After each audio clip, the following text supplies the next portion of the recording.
भाषण ऐकण्यासाठी आपण सगळे लोक उत्सुक आहात असे आमचे नेते आणि आपल्या राज्याचे उपमुख्यमंत्री आदरणीय देवेंद्रजी, तसेच आपल्या जिल्ह्याचे नेते आदरणीय गिरीश भाऊ महाजन, व्यासपीठावर उपस्थित असलेले माजी मंत्री आदरणीय दिलीप कांबळे साहेब, तसेच इथे व्यासपीठावर उपस्थित असलेले आमदार पाटील साहेब, चेनूभाऊ संचेती, तसेच आपले विभागाचे आमदार संजूभाऊ सावकारे, मुक्ताईनगरचे आमदार चंदूभाऊ पाटील, तसेच व्यासपीठावर उपस्थित असलेले शिवसेनेचे जिल्हाध्यक्ष समाधानभाऊ महाजन, एनसीपीचे जिल्ह्याचे अध्यक्ष उमेशदादा नेमाळे, आरपीआयचे अध्यक्ष राजूभाऊ सूर्यवंशी, तसेच मनसेचे नेते आदरणीय जयप्रकाशजी, इथे उपस्थित असलेले बुलढाणावरून आलेले भाजपाचे अध्यक्ष सचिन भाऊ देशमुख, आपले रावेर विभागाचे भाजपाचे अध्यक्ष अमोलदादा, त्याचप्रमाणे निवडणूक प्रमुख नंदूभाऊ महाजन,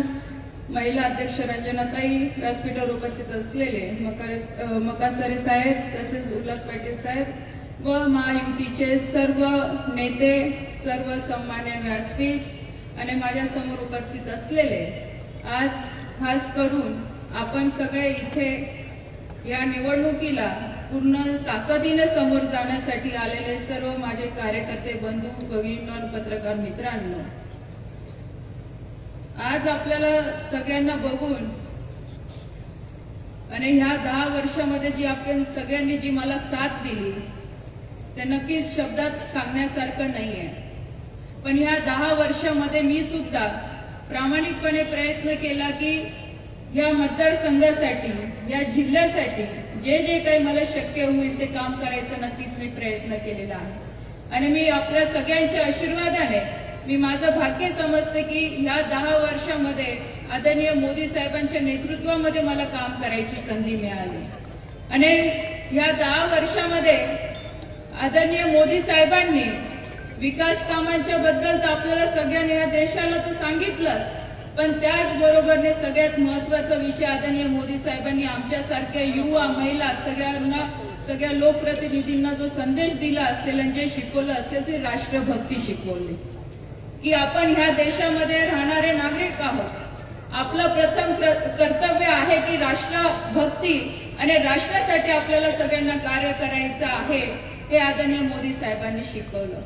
आज विरोधक इथे विचारतात किंवा टीका करतात की 10 वर्षामध्ये रक्षाताईंनी काय काम केलं, पण मी आज ह्या मंचाच्या माध्यमातून त्यांना सांगेल की रक्षाताईंनी जे 10 वर्षात आदरणीय मोदी साहेब असतील, आमचे नेते आदरणीय देवेंद्रजी असतील, गिरीश भाऊ असतील, यांच्या अध्यक्षतेखाली या 10 वर्षामध्ये जे जे काम केले, आज हाऊस टू हाऊस मी त्याचा लेखाजोखा सगळ्यांच्या घरापर्यंत पोहोचवलेला आहे। या 10 वर्षामध्ये आपण बघितलं असेल आपल्या जिल्ह्यामध्ये नॅशनल हायवेची कनेक्टिव्हिटी आपण चांगली केली।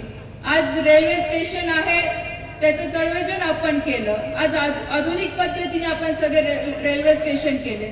आज इथे शेतकऱ्यांसाठी मोठ्या प्रमाणामध्ये काम केलं, युवकांच्या नोकऱ्यांसाठी आपण काम केलं, महिलांना सक्षम करण्यासाठी आपण काम केलं।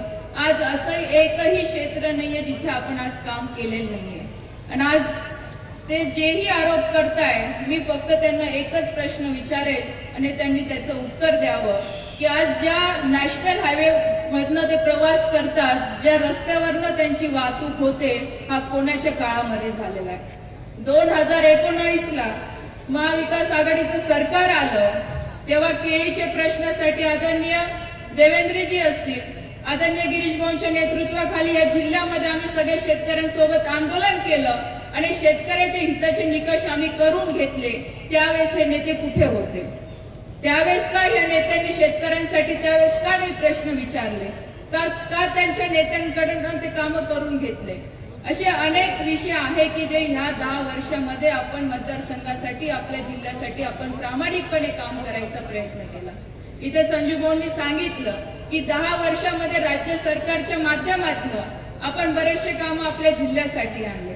असं एकही क्षेत्र आपण सोडलं नाही की जिथे आपण गावापर्यंत आपण कामं पोहोचवली असतील। आपण बघितलं असेल की ह्या 10 वर्षामध्ये आदरणीय मोदी साहेबांनी व्यक्तिगत लाभाच्या योजना तुमच्या बँकेच्या माध्यमातून तुम्हाला घरपोच त्याचा लाभ देण्याचा प्रयत्न केला। नाही तर 2014चा आधीचा काळ तुम्ही आठवा की आधी काय होत होतं. आधी दलाल असतील तर तुमचं काम व्हायचं, जर तुमचं वशिला असेल तर तुम्हाला काम करून मिळायचं, नाही तर आधी तुम्हाला कोणी विचारत नव्हतं. पण 2014 नंतर आदरणीय मोदी साहेबांनी ती परिस्थिती बदलली. आज आपल्याला घरी बसल्या बसल्या आपल्याला मेसेज येतो की तुमच्या बँक खात्यामध्ये आज तुमच्या पगाराचे पैसे जमा झालेले आहेत, तुमची स्कॉलरशिप आलेली आहे, शेतकऱ्यांचं अनुदान आलेलं आहे, महिला बचत गटाचं तिथे लोन सँक्शन झालेलं आहे. हे सगळं घरी बसल्या बसल्या आज ह्या सगळ्या सुविधा मिळाल्या.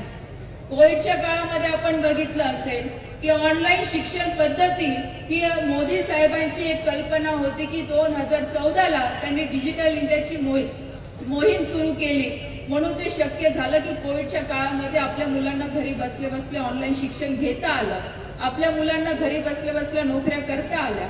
नाहीतर आधी असं काही ह्या जिल्ह्यामध्ये किंवा देशामध्ये नव्हतं की कोणती ऑनलाईन पद्धत नव्हती. पण हे सगळं आदरणीय मोदी साहेबांनी ह्या देशामध्ये बदललं. आज एवढा मोठा फरक आपण बघतोय. पण आज विरोधकांकडे काही विषय नाहीये आणि आज त्यांचं विजनही तेवढं मोठं मला दिसत नाही. आज ते विषय जो शोधत असतील विरोध करण्यासाठी तर असे छोटे छोटे विषय घेऊन येतात आणि त्याच्यावर ते भाषणं करतात किंवा त्याच्यावर टीका करतात. पण त्यांनी जरा विजन जर मोठं ठेवलं आणि नक्कीच ह्या मतदारसंघातला जर विचार केला असता तर कदाचित ही वेळ आली नसती. आज ते म्हणतात की नोकऱ्यांसाठी काय केलं, पण मी आज सांगेल तुम्हाला जे त्यांचे जवळचे आहे त्यांनी एमपीसीच्या माध्यमातून काय केलं याची पण आपण चौकशी केली पाहिजे. त्याच्यामध्ये काय त्यांनी कसे कामं केले याची सुद्धा आपण माहिती घेतली पाहिजे. आणि बंधूंनो, मी आपल्या सगळ्यांना सांगेल ही निवडणूक कोणत्या स्थानिक मुद्द्याची नाही, ही निवडणूक राष्ट्र निर्मितीची आहे. ही निवडणूक राष्ट्राचं नेतृत्व एक सक्षम हातात देण्यासाठी आहे. म्हणून आपल्या सगळ्यांना ह्या निवडणुकीला सक्षमपणे समोर जायची संधी आहे. ही निवडणूक येणाऱ्या भविष्यासाठी आहे, युवकांच्या फ्युचर डेव्हलपमेंटसाठी आहे, महिलांच्या सक्षमीकरणासाठी आहे. म्हणून आपण सगळ्यांनी येणाऱ्या 13 तारखेला आपण कमळ ह्या निशाणीवर बटन दाबून जास्तीत जास्त मतांनी आदरणीय मोदी साहेबांना निवडून द्यायचंय. मी आज एक फक्त माध्यम आहे. आज रक्षा खडसेला निवडून आणण्यासाठी हे सगळं प्रयत्न नाहीये, ह्या राष्ट्राच्या निर्मितीसाठी आहे, ह्या राष्ट्राचं नेतृत्व ठरवण्यासाठी ही निवडणूक आहे. मी आज चंदू भाऊंचं पण खूप खूप मनापासून आभार मानेल. आज आमचे स्थानिक वाद काही असतील पण आज ते या व्यासपीठावर आदरणीय मोदी साहेबांच्या नेतृत्वाला मान्य करून ते आले. आज आपण बघितलं असेल की आज या जिल्ह्यामध्ये अनेक नेते आपल्या सोबत येतात, महाराष्ट्रामध्ये आपले अनेक नेते सोबत येत आहेत. ते फक्त की राष्ट्र निर्माण हे आपलं चांगलं झालं पाहिजे. 2047ला आपल्या भारताला स्वातंत्र्य मिळून 100 वर्ष पूर्ण होणार आहे आणि त्यावेळेस आपल्याला अभिमानाने सांगता आलं पाहिजे की मी त्यावेळेस आदरणीय मोदी साहेबांना मतदान केलं, म्हणून आज माझा भारत देश हा विकसित भारत देश आहे. मी महिलांना सुद्धा विनंती करेन की आपलं सुद्धा 50% आरक्षण, 50% मतदानामध्ये अधिकार आहे. म्हणून आपण सुद्धा सगळ्या महिलांनी तो अधिकार आपण सगळ्यांनी हक्काने तो वापरून आदरणीय मोदी साहेबांना या इलेक्शन मध्ये जास्तीत जास्त मतांनी विजय करायचा आहे. ही निवडणूक आपल्याला सगळ्यांना माहित आहे की ह्या निवडणुकीमध्ये जसं इथे संजू भाऊंनी सांगितलं, एक हिंदू राष्ट्र म्हणून आपल्या देशाकडे बघितलं जातं आणि ह्या हिंदू राष्ट्राची अस्मिता जर आपल्याला कायम ठेवायची असेल तर आदरणीय मोदी साहेबांना आपल्याला तिसऱ्यांदा प्रधानमंत्री बनवायचंच आहे. आणि जर आपल्याला या देशामध्ये भगवा जर कायम ठेवायचं असेल तर कमळ या निशाणीवर आपल्याला बटन दाबायचंच आहे.